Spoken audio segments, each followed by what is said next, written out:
Hello everyone, this is Yael from ASCENSION and I'm here with a message of the Divine Feminine to their beloveds, the Divine Masculine. And let's see what the Divine Feminine has for them this week. This is for the week of January 9 to the 15th, okay? First card we have is the Three of Wands. And the Three of Wands, traditionally in the Rider-Waite, it's an image of a woman waiting for her ships to come in. So here in this card, we see this woman standing by the dock, and with her wands, she's skillfully fending away those birds so that the ships will come in. So as a message, the Divine Feminine is basically telling their beloveds that they're still waiting. Okay, they're holding the space for him to come back for the time the Divine Masculine comes forward for union. Okay, next card we have is the Death card. And here, the Death card represents transformation. But in this particular deck, the image of death is rather interesting, because here we see the executioner, but it looks like he's tangled with his axe. You see the handle is in front of one foot, but the blade is at the back of the other foot. That when he swings it, he's going to cut off his leg. And that's just a paradox, saying that without death, there can be no new life. And as a message, the Divine Feminines are telling their beloved that she understands that the old ways have to go, that the old templates, her old expectations of how exactly the relationship should be like, whether it was based on traditional 3D templates of that relationship or how they used to interact with each other, which was very triggering, since we're mirrors of our twins, and they show us the things that we need to pay attention to, the things that we need to heal, the things that we need to resolve and find balance in within ourselves. That old way of seeing things, of interacting with your twin, that has to be reborn. Because especially since we're in a new cycle right now, and this is a birthing period of whatever we want to co-create with our twins, or even in our own personal lives. So for the Divine Feminines, they're telling their beloveds that she is understanding of that process. And here, the next card we have is the Nine of Wands. And here we have a man protecting his home. He has the Nine of Wands, 9 wands, sort of like a boundary, a border. A siege has just happened, and yet he's still protecting from other possible intruders. Okay? And as a message, the Divine Feminine is saying that she is protective of their relationships. And sometimes this is reflecting in putting the appropriate boundaries. Because this is such a special relationship, especially if it's twin flame, a precondition to union is that we raise our vibrations. And right now, the Divine Feminine is becoming more aware of those triggers, those people, that lower the situations, even that lower her vibration.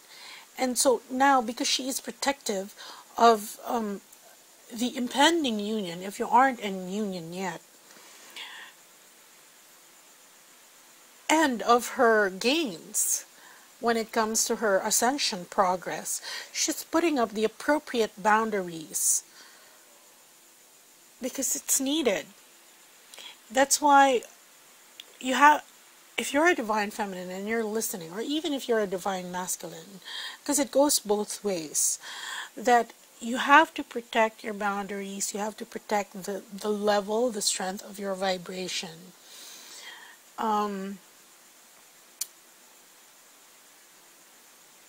So you have to do what you have to do.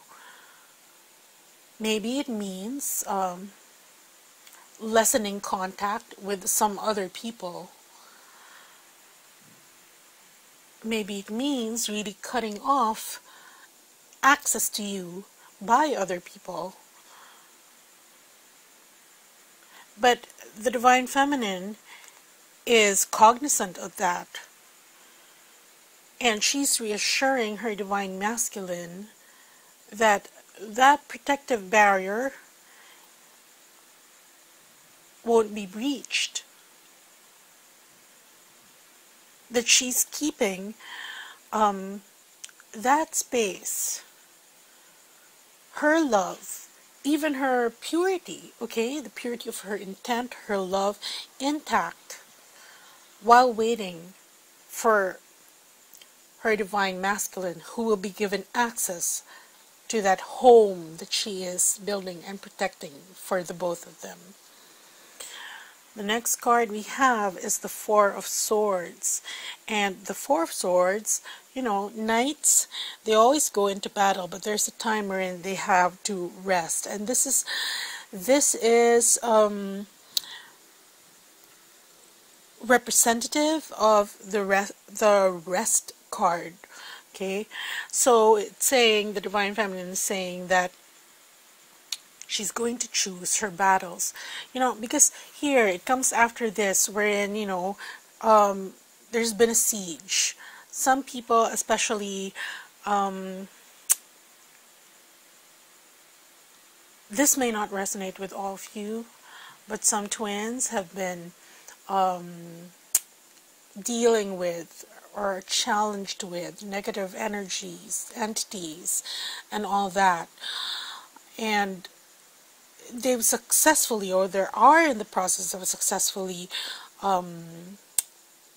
fending off the onslaught. But there is a time for rest, and there's a time for actively defending oneself. And this is a card that's saying that after that whole year of purging, of creating boundaries, of filtering the messages which come through, and discerning which ones, which messages, because there's so many, I don't know what you call them, but possibly teachers. But although there is a underlying template on the finer points, sometimes they differ in beliefs. And usually when that happens, you go with what resonates with you. So anyway, after all that, the point is, after all that, the divine feminine has learned to pick her battles. Okay? She's taking a rest from conflict. Because there, in that silence, all that conflict, it also lowers her vibration. And because she's being protective of the union, she's taking the ample rest, ample precaution. So these are basically reassurances to their divine partners. And the last card we have is the Two of Swords. And here we have a woman who is blindfolded and she has her swords down. She's been fighting for the crown and for her land. But right now, this goes with this card of picking her battles. Because this card is representative of truce. And when it comes to your divine masculine,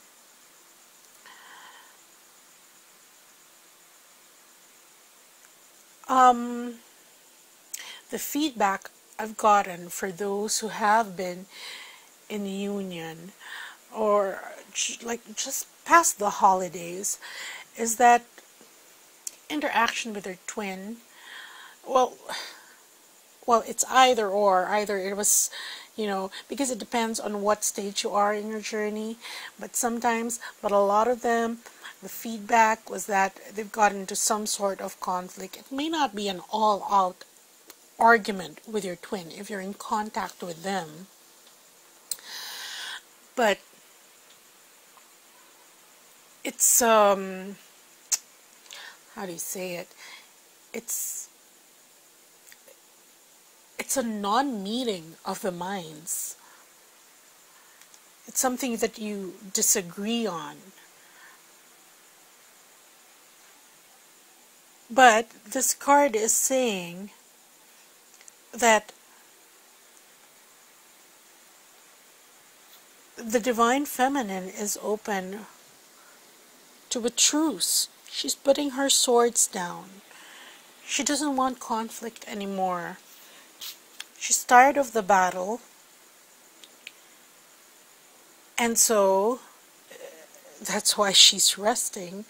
And then she simply does not want to engage in anything that will cause conflict or a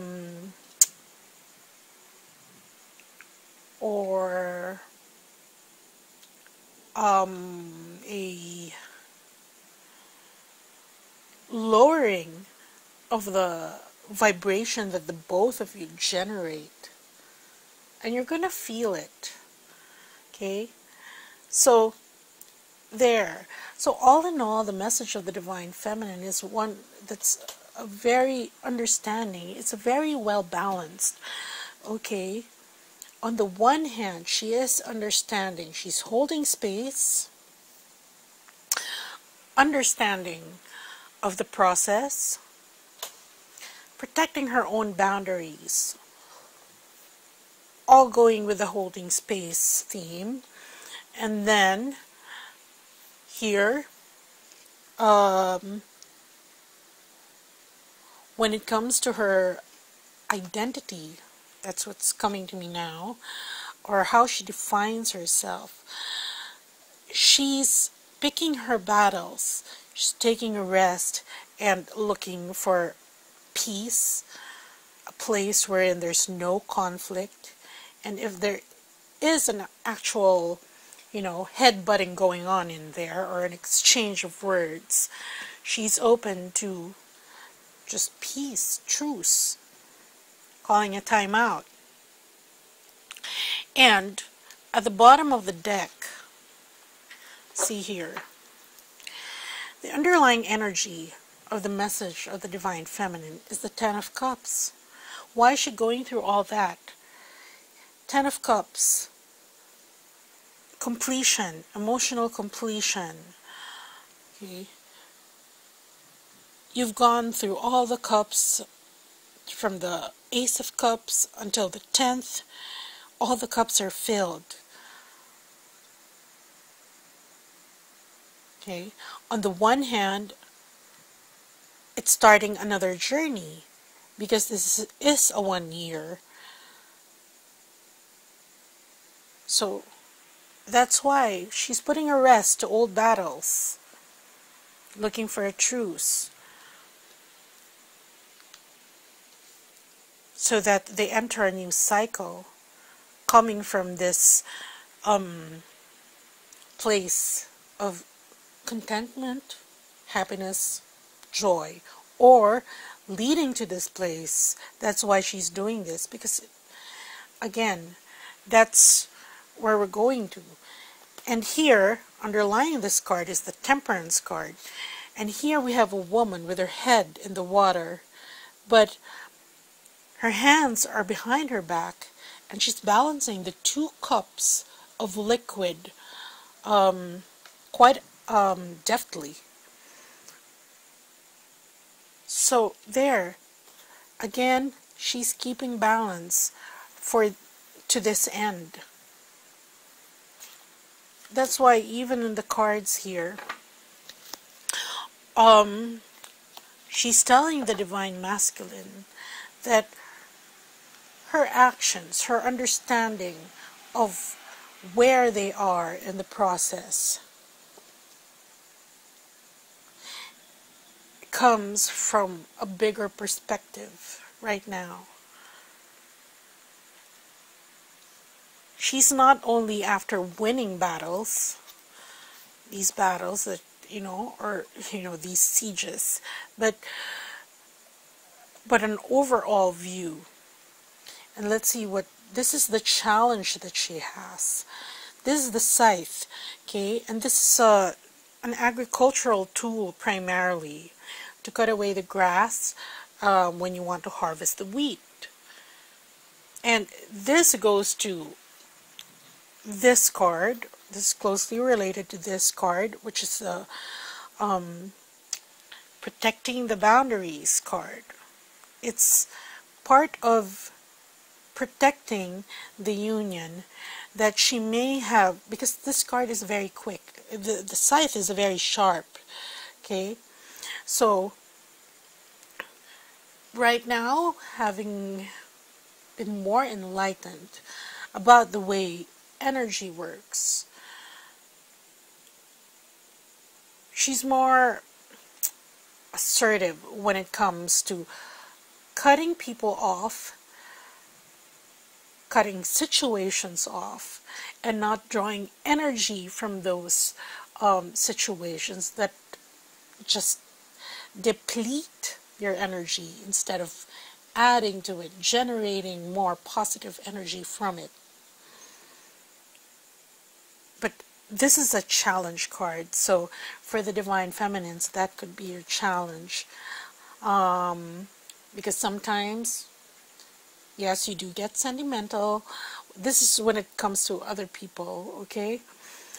You get sentimental, but really you have to take a good hard look at the people that you exchange energy with and see if they're helping or hurting your situation. And the advice of the Ascended Masters is, the advice comes from Ascended Master Amaterasu, and her advice is to come out of the closet. So basically, this means